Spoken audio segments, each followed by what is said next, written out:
আকাশবাণী কলকাতা। স্থানীয় সংবাদ পড়ছি সুদীপ বসু।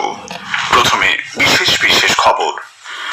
ভোটার তালিকায় বিশেষ নিবিড় সংশোধনী এসআইআর এর জন্য রাজ্যগুলি প্রস্তুত কিনা তা জানতে পশ্চিমবঙ্গ সহ বিভিন্ন রাজ্যের মুখ্য নির্বাচনী আধিকারিকদের চিঠি দিয়েছে ভারতের নির্বাচন কমিশন।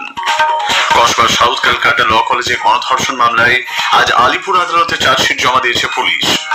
কোনা এক্সপ্রেসওয়ে ও বিদ্যাসাগর সেতু মেরামতির জন্য দ্বিতীয় হুগলি সেতু আগামীকাল বন্ধ থাকবে। দেশের অন্যান্য অংশের সঙ্গে রাজ্যেও আজ জাতীয় মহাকাশ দিবস উপলক্ষে নানা কর্মসূচি নেওয়া হয়েছে। উত্তর চব্বিশ পরগনার হালি শহর ও কাঁচাপাড়া পুরসভা কেন্দ্রীয় স্বচ্ছ ভারত মিশনের ওডিএ প্লাস শংসাপত্র পেয়েছে। ডুরান্ড কাপ ফুটবল প্রতিযোগিতায় নর্থ ইস্ট ইউনাইটেড 6 গোলে ডায়মন্ড হারবার এফসিকে হারিয়ে দিয়েছে। আসছে বিস্তারিত সংবাদে। ভোটার তালিকায় বিশেষ নিবিড় সংশোধন কর্মসূচি বা এসআইআর এর জন্য রাজ্যগুলি প্রস্তুত কিনা তা জানতে চেয়ে পশ্চিমবঙ্গ সহ বিভিন্ন রাজ্যের মুখ্য নির্বাচনী আধিকারিকদের চিঠি দিয়েছে ভারতের নির্বাচন কমিশন। এসআইআর এর জন্য পর্যাপ্ত ইলেকটোরাল রেজিস্ট্রেশন অফিসার ইআরও এবং অ্যাসিস্ট্যান্ট ইলেকটোরাল রেজিস্ট্রেশন অফিসার এইআরও রয়েছে কিনা চিঠিতে সে বিষয়ে জানতে চাওয়া হয়েছে। চলতি মাসের 29 তারিখ বিকেল 5টার মধ্যে কার্যকরী রিপোর্ট পাঠাতেও নির্দেশ দিয়েছে কমিশন। এদিকে বিশেষ নিবিড় সংশোধন কর্মসূচি সহ একাধিক বিষয়ে আলোচনা করতে নির্বাচন কমিশন সবকটি রাজনৈতিক দলকে এক বৈঠকে ডেকেছে।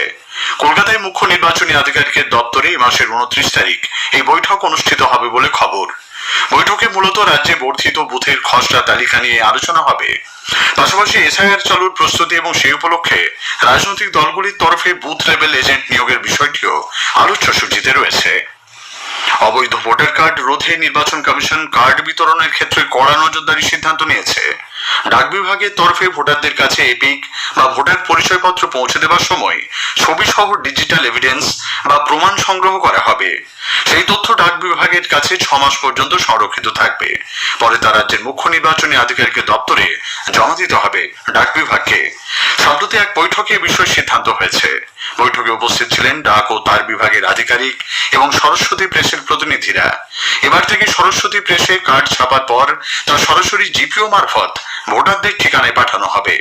সর্বোচ্চ 15 দিনের মধ্যে আবেদনকারীর কাছে এই কার্ড পৌঁছে যাবে বলে আশা করছে নির্বাচন কমিশন। কসবা সাউথ ক্যালকাটা ল কলেজে গণধর্ষণ মামলায় আজ আলিপুর আদালতে চার্জশিট জমা দিয়েছে পুলিশ। প্রাক্তন টিএমসিপি নেতা, কলেজের অস্থায়ী কর্মী মনোজিৎ মিশ্র সহ 4 জনের নামে চার্জশিট জমা পড়েছে। মনোজিৎ ছাড়াও চার্জশিটের নাম রয়েছে প্রমিত মুখোপাধ্যায়, জাইব আহমেদ এবং পিনাকি বন্দ্যোপাধ্যায়ের। ঘটনার 58 দিনের মাথায় চার্জশিট আদালতে জমা দিল পুলিশ। 80 জনের স্বাক্ষর গ্রহণ করা হয়েছে। মোট 650 পাতার চার্জশিটে ভারতীয় ন্যায় সংহিতার গণধর্ষণ, আটকে রাখা, অপহরণ, প্রাণনাশের হুমকির মতো ধারা যোগ করা হয়েছে। এক ইন্টার্নকে মারধরের অভিযোগকে কেন্দ্র করে মালদা মেডিকেল কলেজ চত্বর আজ উত্তপ্ত হয়ে ওঠে। বিক্ষোভরত জুনিয়র চিকিৎসকদের একাংশ অধ্যক্ষকে ঘেরাও করেছেন বলে খবর। উল্লেখ্য, শাসক দল ঘনিষ্ঠ 2 ইন্টার্ন কলেজেরই আরেক ইন্টার্নকে বহির্বিভাগে চিকিৎসার সময় মারধর করে বলে অভিযোগ। মেডিকেল কলেজ কর্তৃপক্ষ কোন রকম অভিযোগ গ্রহণ করতে চায়নি বলে জুনিয়র ডাক্তাররা জানিয়েছেন। ওই 2 ইন্টার্নকে সাসপেন্ড করার দাবিতে বিক্ষোভ শুরু করেছেন তারা। রাজনৈতিক হিংসা থেকে বারুইপুরে দলীয় বুথ সভাপতিকে হত্যা করা হয়েছে বলে আজ বিজেপি অভিযোগ করেছে। কলকাতায় এক সাংবাদিক বৈঠকে বিজেপি নেতা শঙ্কুদেব পান্ডা সিসিটিভি ফুটেজ দেখে অভিযোগ করেন, শাসক দলের কর্মীরাই দলের বুথ সভাপতি রাজীব বিশ্বাসকে হত্যা করেছে। এমনকি দেহটি পেট্রোল দিয়ে আগুনে পুড়িয়ে দেওয়ার চেষ্টা করা হয়েছে বলেও অভিযোগ করেন তিনি। ঘটনায় বিজেপি সিবিআই তদন্তেরও দাবি জানিয়েছে। আরজিকর কাণ্ডে তদন্তে শ্রীরামপুরের তৃণমূল কংগ্রেস বিধায়ক ডাক্তার সুদীপ্ত রায়ের সিথির বাড়িতে হানা দিয়েছেন কেন্দ্রীয় তদন্ত সংস্থা সিবিআই আধিকারিকরা। সূত্রের খবর অনুযায়ী আরজিকরের ঘটনায় ফের সুদীপ্ত রায়কে জেরা করছেন কেন্দ্রীয় তদন্তকারী সংস্থা। জিজ্ঞাসাবাদ এখনো চলছে বলে খবর। প্রধানমন্ত্রী নরেন্দ্র মোদী কলকাতায় 3টি রেল প্রকল্পের সূচনা করায় অত্যন্ত খুশি যাত্রীরা। নতুন মেট্রো পথে যেমন স্বল্প মূল্যে গন্তব্যে পৌঁছে যাওয়া যাচ্ছে, তেমনই সময় লাগছে অনেক কম। একটি প্রতিবেদন। নিউ টাউন সল্টলেকের সঙ্গে এখন সরাসরি যুক্ত হয়েছে গঙ্গার পশ্চিম পাড়ের শহর হাওড়া। অন্যদিকে নেতাজি সুভাষচন্দ্র বিমানবন্দর নোয়াপাড়া মেট্রো স্টেশন হয়ে এখন যুক্ত প্রায় সমগ্র কলকাতার সঙ্গে। বউবাজারের প্রায় 3 কিলোমিটারের বাধা কাটিয়ে যুক্ত হয়েছে শিয়ালদহ এবং স্প্ল্যানেড। যেতে সময় লাগছে মাত্র 4.5 মিনিট। সল্টলেকের অগ্নিব ব্যানার্জিকে কাজের জন্য রোজই আসতে হয় ধর্মতলা। এত দ্রুত কর্মস্থলে পৌঁছানোর উচ্ছ্বাস ধরা পড়লো তার গলায়। যেখানে সিটি সেন্টার থেকে ধর্মতলা আসতে সময় লাগতো 1.5 ঘন্টা, সেখানে সেই একই দূরত্ব পৌঁছে গেলাম 16 মিনিটের মধ্যে। এটা একটা অভাবনীয় ব্যাপার। যোগাযোগ ব্যবস্থার ক্ষেত্রে একটা বৈপ্লবিক পরিবর্তন বলা যেতে পারে। যাতায়াতের ধকল বলতে গেলে নেই। মেট্রো রেলকে অকুণ্ঠ ধন্যবাদ। অন্যদিকে হাওড়ার বাসিন্দা অন্বেষাকে পড়াশোনার জন্য যেতে হয় শিয়ালদহ। বিকেলের পর এতদিন তার একমাত্র বাড়ি ফেরার ভরসা ছিল বাস। সে জানালো এবার থেকে শীততাপ নিয়ন্ত্রিত মেট্রো করে মাত্র 11 মিনিটেই হাওড়া পৌঁছবে সে।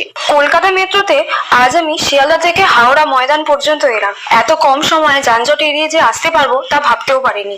মেট্রো রেলকে এর জন্য অনেক ধন্যবাদ। এই লাইনটিকে যুক্ত করার জন্য আমার মতো ডেলি প্যাসেঞ্জারদের খুব সুবিধা হবে।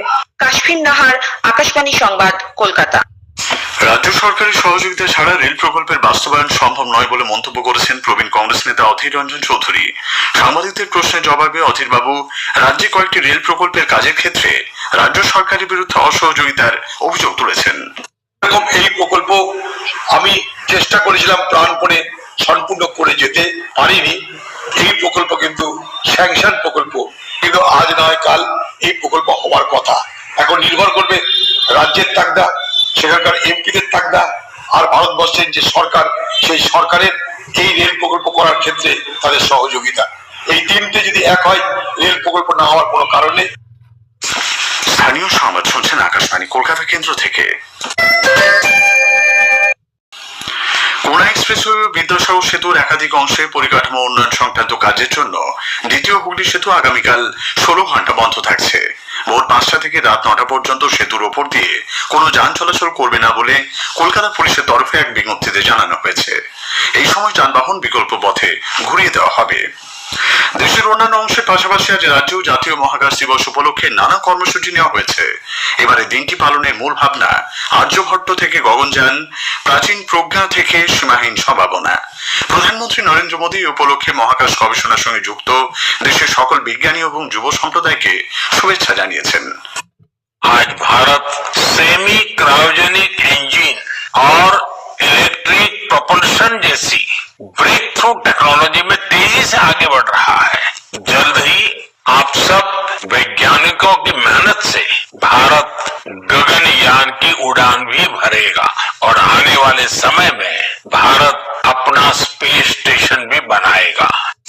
মদ্যপানের প্রতিবাদ করে উত্তর 24 পরগনার বেলঘরিয়ার নন্দননগরে এক শিক্ষককে মারধরের অভিযোগে দুজনকে গ্রেপ্তার করেছে পুলিশ। আটক করা হয়েছে আরো দুজনকে। অভিযোগ আজ ভোরে প্রকাশ্য রাস্তায় মদ্যপান করছিলেন কয়েকজন যুবক ও এক তরুণী। এর প্রতিবাদ করেন নিরুপম পাল নামে ওই শিক্ষক। তখনই তার উপর চড়াও হয় অভিযুক্তরা। পুলিশ অভিযুক্ত মন্দিরা মুখার্জিকে নিমতা থেকে গ্রেপ্তার করেছে। তাকে জিজ্ঞাসাবাদ করে পলাশ দাস নামে আরো একজনকে গ্রেপ্তার করা হয়। 2 নাবালককেও আটক করেছে পুলিশ। নিউ গড়িয়ার আবাসনে 79 বছর বয়সী বৃদ্ধা বিজয়া দাসের খুনের ঘটনায় ধৃত আশালতা সর্দার এবং মোহাম্মদ জালাল মীরের 12 দিনের পুলিশ হেফাজত হয়েছে। ওই বৃদ্ধার বাড়িতে সদ্য আয়ের কাজে নিযুক্ত আশালতাকে গতরাতে দক্ষিণ 24 পরগনার নরেন্দ্রপুর থেকে এবং তার সহযোগী মোহাম্মদ জালালকে ঢোলাহাট থেকে গ্রেপ্তার করা হয়। কলকাতার আনন্দপুর থানা এলাকার গুলশান কলোনিতে একটি রাবার কারখানায় আজ দুপুরে ভয়াবহ আগুন লাগে। দমকলের 4টি ইঞ্জিন প্রায় 2 ঘন্টার চেষ্টায় আগুন নিয়ন্ত্রণে আনে। উত্তর 24 পরগনার হালি শহর এবং কাঁচরাপাড়া পুরসভা কেন্দ্রীয় স্বচ্ছ ভারত মিশনের ODA+ শংসাপত্র পেয়েছে। খোলা স্থানে শৌচকর্ম মুক্ত পরিবেশ তৈরি, আধুনিক শৌচাগার নির্মাণের মতো উদ্যোগ গ্রহণের ফলেই এই শিরোপা বলে জানা গেছে। দক্ষিণবঙ্গের উপর একটি নিম্নচাপ ও মৌসুমী অক্ষরেখার কারণে আজ ও আগামীকাল সব জেলাতেই হালকা থেকে মাঝারি বৃষ্টির সম্ভাবনা। আগামী 24 ঘন্টায় নিম্নচাপটি পশ্চিম উত্তর পশ্চিমে ঝাড়খণ্ডের দিকে সরে গেলে 25 তারিখ থেকে বৃষ্টি কমতে পারে।